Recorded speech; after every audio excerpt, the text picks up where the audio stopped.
नमस्कार, मैं प्रवेश चौहान चंडीगढ़ न्यूज़ में आप सभी का स्वागत करता हूं। आज लिवासा अस्पताल मोहाली ने 60 दिवसीय जागरूकता अभियान के माध्यम से टीबी से लड़ने के प्रयासों को तेज कर दिया है।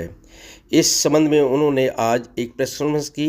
आओ देखते हैं इस प्रेस कॉन्फ्रेंस की एक झलक। गवर्नमेंट ने दवाई फ्री की, पर देखा भी दवाई तो फ्री कर दी, पर खाने के लिए उसके पास इतने साधन नहीं है, तो उसको 500 रुपये इसीलिए दिया जाता है ताकि वो अपनी अच्छी डाइट ले सके, क्योंकि पेशेंट अगर डाइट अच्छी रखेगा तो उसमें बीमारी ठीक होने में बड़ी हेल्प मिल जाती है।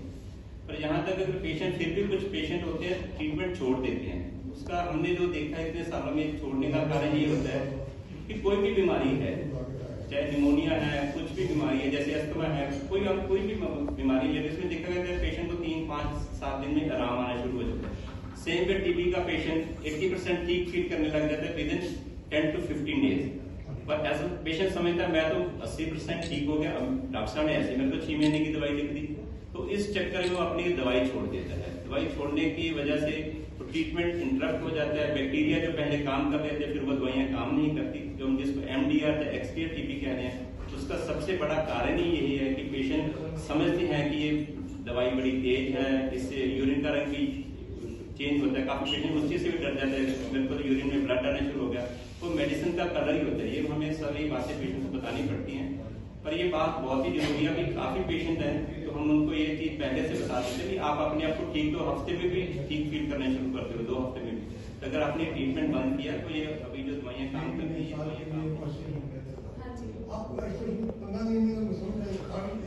सर, क्योंकि अभी दवाई आ गई है टीबी की, दवाई का असर होना शुरू हो जाता है 2 हफ्ते के अंदर अंदर, तो जो बैक्टीरिया जो उनको आइसोलेट इसलिए किया जाता था कि उनसे इन्फेक्शन दूसरे इंसान में न जाए, तो 2 हफ्ते के अंदर अंदर रिस्पॉन्स आना शुरू हो जाता है, तो जो कफ करते टाइम उनके बैक्टीरिया निकल रहे थे वो कम, उसकी मात्रा कम हो जाती है, तो इन्फेक्शन स्प्रेड होने का रिस्क कम हो जाता है। तो ट्रीटमेंट जब बीच में ब्रेक हो जाए तो ज्यादा रिस्की हो सकता है? बिल्कुल, वो ट्रीटमेंट सर ब्रेक नहीं होना चाहिए, 1 महीने से ज्यादा की तो ब्रेक आनी नहीं चाहिए, बिकॉज उसके कारण फिर ड्रग रेजिस्टेंट टीबी मतलब बिगड़ी हुई टीबी का रिस्क रहता है। उसका एक कारण ये भी है कि सपोज अगर आपकी बॉडी में 1 लाख कीटाणु है टीबी का, तो उसमें 1 कीटाणु ऐसा होगा जो फर्स्ट लाइन ड्रग जिसपे असर नहीं करेगा, तो जब आप दवाई बीच में ब्रेक करेंगे तो वो कीटाणु जो है जिसपे टीबी की दवाई का असर नहीं होगा, that is going to multiply. कुछ लोग उससे ठीक हो जाते थे जिनकी इम्यूनिटी अच्छी है। देन फिर इंजेक्शन आए, लेकिन इंजेक्शन के साथ कोर्स बहुत लंबा था, फिर धीरे धीरे ऐसे ड्रग्स आए, पेप्सिसिन आया, पायरासिनामाइड आया, कि जिससे जो कोर्स था वो 9 महीने 8 महीने से रिड्यूस होकर 6 महीने का हो गया। पहला भी टैबलेट 6 महीने का ही होता ਸੀ ना? हाँ जी बिल्कुल, काफी समय से अब 6 महीने का कोर्स जो है वो चल रहा है।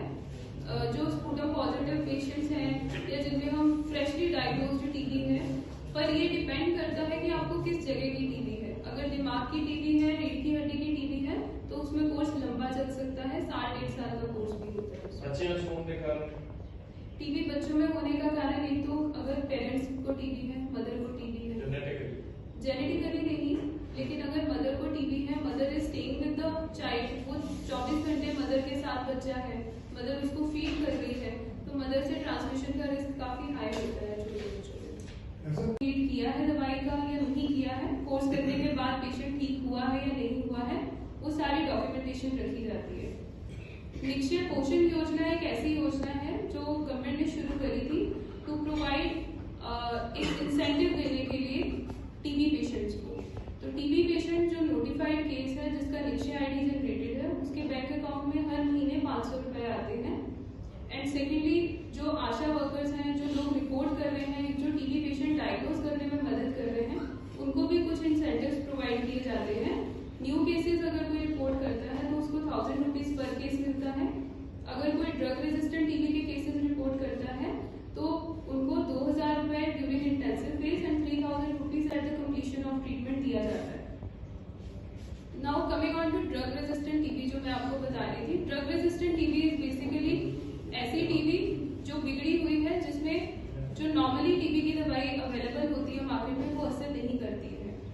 तो इसमें देखा जाता है, पहले तो कुछ टेस्ट भिजवाए जाते हैं, देखा जाता है कि ये टीबी पे कौन सी दवाई असर करेगी। Then depending on that course चलाया जाता है 9 महीने का, 1.5 साल का। ड्रग रेजिस्टेंट टीबी का सबसे कॉमन कारण ये होता है, जो लोग दवाई शुरू करते हैं, सिम्टम ठीक होने में दवाई एकदम से छोड़ देते हैं। अगर नॉन कंप्लायंस है विद द मेडिकेशन, इनएडिक्वेट डोज है कि पेशेंट को डोज कम दी जा रही है, टीबी की बीमारी है लेकिन डोज कम दी जा रही है, वजन के हिसाब से नहीं दी जा रही है, या पेशेंट बीच बीच में डोज स्किप कर रहा है बिकॉज ऑफ कि उसको सिम्टम्स आ रहे हैं, कोई ड्रग रिलेटेड कॉम्प्लिकेशंस हो रही है और वो बीच बीच में डोज स्किप कर रहे हैं, तो ऐसे सिनेरियो में ड्रग रेजिस्टेंट टीबी डेवलप करने के चांसेस ज्यादा होते हैं। जैसा कि ललित ने आपको बताया कि वर्ल्ड टीबी डे के उपलक्ष्य में हम 60 दिन हम लोग एक मुहिम चलाना चाहते हैं, जिसके अंदर ज्यादा से ज्यादा पेशेंट्स को स्क्रीनिंग करवा के अपने आप के बारे में, टीबी के बारे में जानकारी और टीबी के बारे में क्या अवेयरनेस और क्या सिम्टम्स और क्या चीजों की जानकारी उन्हें जरूरी है, उस बारे में उन्हें बताया जाएगा। हमारी पूरी टीम, पल्मोनोलॉजी की पूरी टीम के 3 सीनियर डॉक्टर्स हमारे साथ हैं और फिर उन 60 दिनों के दौरान यही 3 डॉक्टर्स आपके साथ, पेशेंट्स के साथ रहेंगे, उनको जानकारी देने और उनके टीबी के बारे में जो भी टेस्ट वगैरह कुछ जरूरत होगी उसको करवाने को। तो मैं आगे डॉक्टर्स की तरफ कुछ करता हूँ, उसको डॉक्टर्स ही इस बात मनाया जाता है और हम लेवासा हॉस्पिटल मोहाली में क्या क्या कर रहे हैं वर्ल्ड टीबी डे पे, वो आप सभी पत्रकार बंधुओं को हम संबोधित करने वाले हैं। 2023 में जब ये वर्ल्ड टीबी डे था तो भारत के माननीय प्रधानमंत्री श्री नरेंद्र मोदी जी ने एक नारा दिया था कि तो जितने भी एफर्ट्स भारत सरकार ने किए, बिकॉज टीबी के उन्मूलन के लिए 3 तरह के संस्थानों का इकट्ठा होना बहुत जरूरी है, तो कम्युनिटी, एक हॉस्पिटल और एक सरकार।